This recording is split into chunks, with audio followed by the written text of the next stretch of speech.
Oi, pessoal!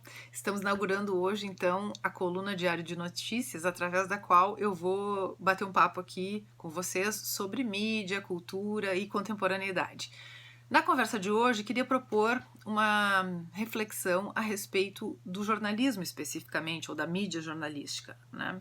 Desde a emergência das redes sociais e dos aplicativos de mensagem instantânea, a gente começou a complexificar esse lugar do jornalismo e desse profissional que é um expert em buscar os fatos, tratá-los e entregá-los para a sociedade a partir de uma linguagem de consenso, uma linguagem que todo mundo possa entender. Na medida em que as redes sociais começam a trazer informações, esse provimento da novidade não é mais uma exclusividade dos jornalistas. E se começa a ter uma ilusão, então, de que não é mais preciso ter a mediação do jornalista para ter acesso ao que está acontecendo. No entanto, junto com a proliferação das narrativas, a gente começou a observar que junto com elas vem essa questão toda da informação que talvez não seja bem apurada, ou da informação falsa, ou da desinformação. Aquilo que tradicionalmente a gente vai chamar de fake news. Pois muito bem, o cenário da pandemia e a emergência da quarentena, né, do distanciamento social e toda a série de inseguranças e dúvidas que nos assolam nesse momento, eles vêm mostrar que as pessoas têm ido buscar mais e mais o consumo de mídia jornalística, o consumo de mídia, e nela muito a mídia jornalística, estou falando especialmente de televisão, telejornais e de portais de notícia, mas principalmente daquela mídia bastante tradicional, aquela mídia que se constituiu ao longo do tempo com prestígio e credibilidade. O que isso nos diz?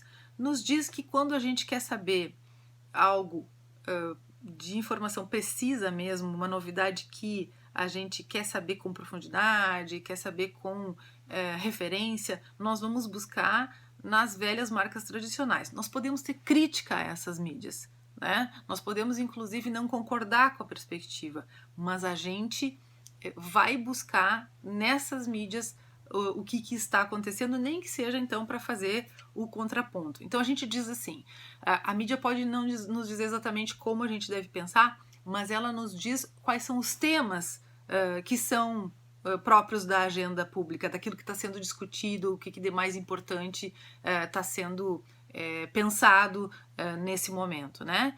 Também sabemos que a narrativa ofertada pela mídia não é um espelho da realidade no sentido de que não existe essa literalidade exata, né?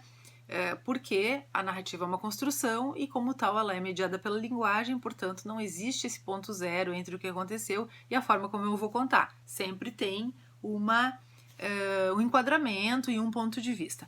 Mas, mesmo assim, com todos esses pecados, digamos assim, o jornalismo vem mostrando a sua potência, o seu vigor e as suas virtudes, porque ele vai ser a referência nesses momentos, né, de inseguranças, como eu falava, e de dúvidas, e é a partir dele, da oferta desses dados que são apurados por jornalistas, por experts, que trabalham para empresas de mídia, que vivem, sobretudo, da sua credibilidade, é ali que vai estar os pontos de referência no sentido do consumo de informação para que se possa construir esse cenário.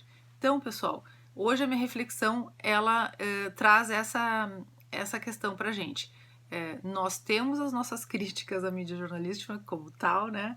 Mas nós temos que pensar que ela parte do princípio de que sobrevive da credibilidade. E como tal, a credibilidade é algo muito caro. Portanto, cabe a gente entender que não há uma ingenuidade na nossa leitura crítica, não deve haver uma ingenuidade na nossa leitura crítica, mas o jornalista é sim, em jornalismo, um grande narrador, importante narrador contemporâneo. Por hoje é só e até a próxima. Um abraço!